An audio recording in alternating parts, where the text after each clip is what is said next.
Alright, hey guys, today the topic of interest is how to be your real and authentic self. So when I'm talking about being your real authentic self, I'm talking about you being socially free. Because for the most part, a lot of us are not socially free. A lot of us compartmentalize aspects of our personality depending on who we are with or depending on who we're interacting with. So they're kind of like the multiple versions of you, but there's never really the true you.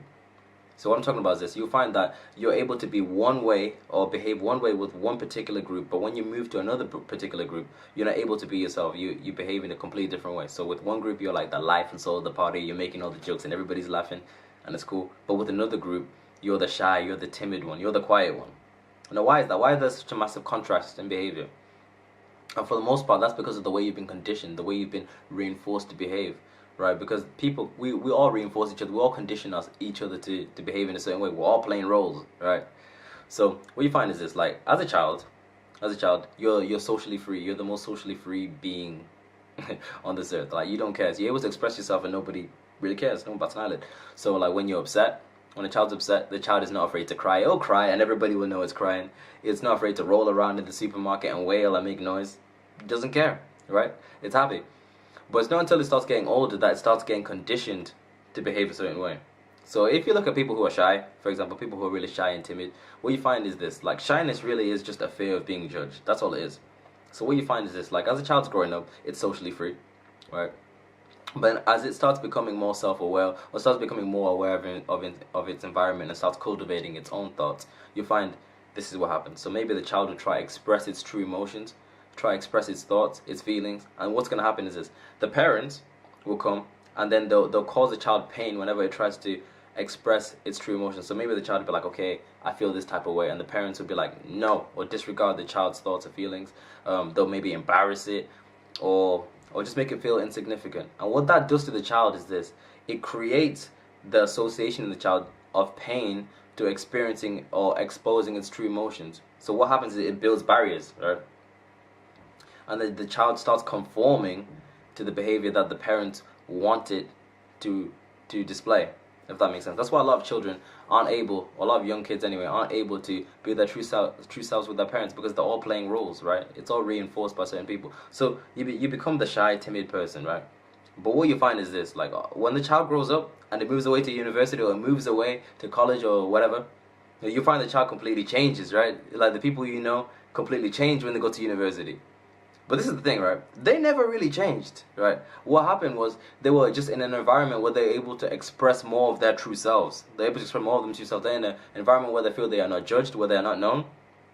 No social conditioning. So they're able to be their true, authentic selves when they move away, alright? They never changed. Yeah, they're just the true selves. They stopped playing the role of, the perfect child, the perfect praying child, perfect religious child.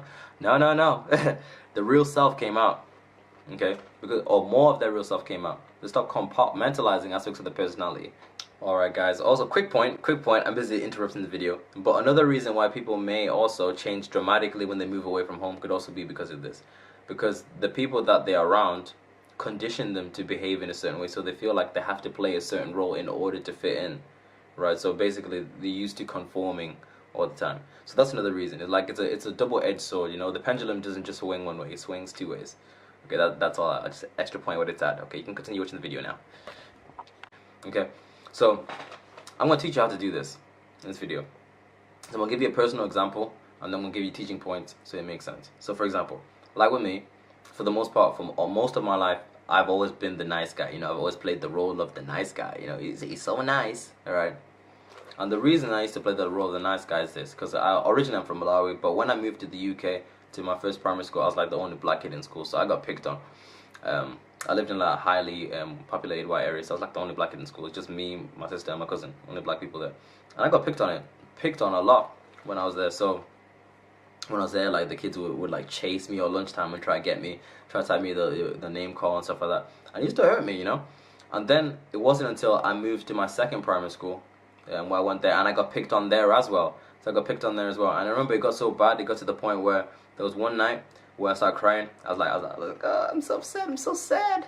And I remember, and I said to myself, I said this, like, I will never make anyone feel the way I feel right now, because I felt so bad. And I made a resolve and I made a promise to myself to say that I will always be good to people, I'll always treat people right.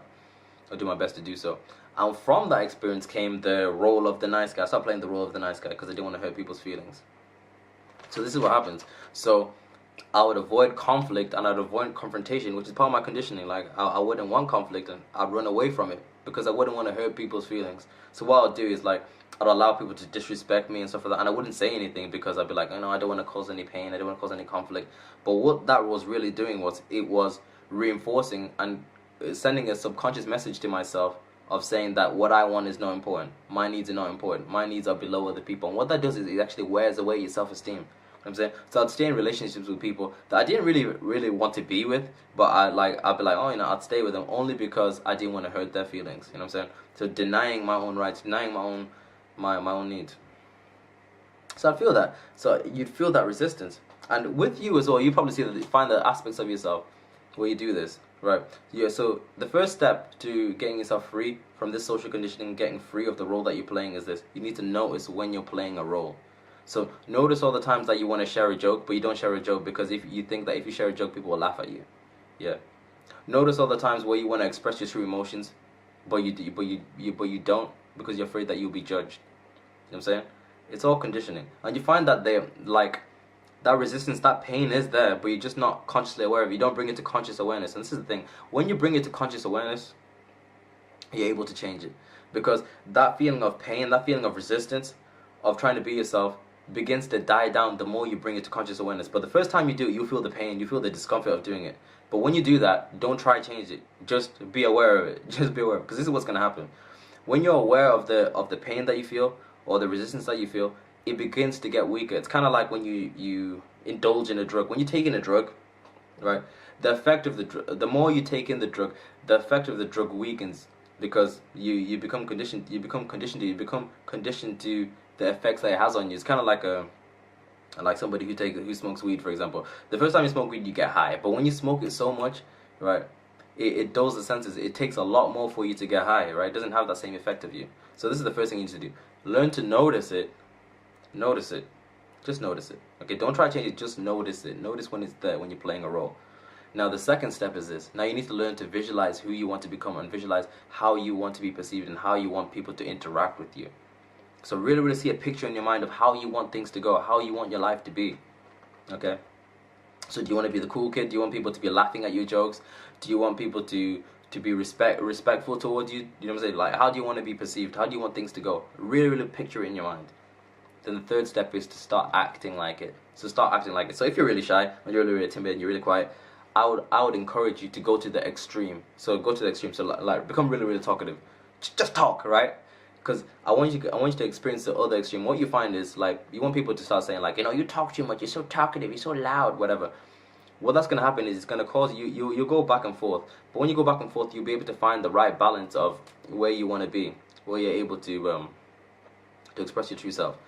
Right, so that's what you do. So start acting like it. So if you want to be more social, whatever, make an effort to talk to people when you're going to work. Talk to people when you're in the elevator, whatever. Because the more you do it, the more you reinforce that behavior, the more it'll become a part of you. So for example, with me, like dealing with confrontation, I'm having to learn to deal with confrontation and learning to say no. And I don't always get it right all the time. I don't want you guys to think like, Josh is so perfect. He's so handsome and perfect, and his beard's amazing. My beard is alright though. But I want you guys to know that I'm not perfect. So what I've been learning is like at the tills, like at work, I now have to deal with difficult customers. So now like I have to do returns because I work in retail. And for the most part, some people come with like way out of date and they get unhappy with you when you don't give them the refund. They're like, oh, how can I not get the refund? Now I'm being forced in a position where I have to deal with conflict all the time. So I have to reason with it. And it's getting easier to deal with conflict. So the first time I had to deal with conflict and I had to say no to somebody, I'd feel the pain and the resistance of it. I'd be like, oh, I feel really uncomfortable right now, and the person's really angry and shouting at me, but I just feel the pain. I wouldn't try to change it, but I'd just stick to my guns and just say no. And it was tough. It was tough. I'd be shaking, but I'd be like, no, I can't do it, right? But the more I felt it, the more I observed the pain, the more I experienced the pain and continued to act, the easier it has become to say no to people, okay? So I don't always get this right all the time, but I'm working towards it. But you need to hold that vision and then display that behavior of who you want to become. Continuously act like it, but continuously hold that vision, because that's what's going to get you there. Okay? and then you're able to free yourself of social conditioning, free yourself of the rules. You'd be more socially free and be able to be who you want to be everywhere you go, because that's the goal. Okay, guys. So that's the video of the day. If you have any questions on this topic, please don't be shy to comment below. And don't forget to send me your video requests, because I'm taking some because I'm off work right now. Okay, that's the video of the day, guys. Goodbye.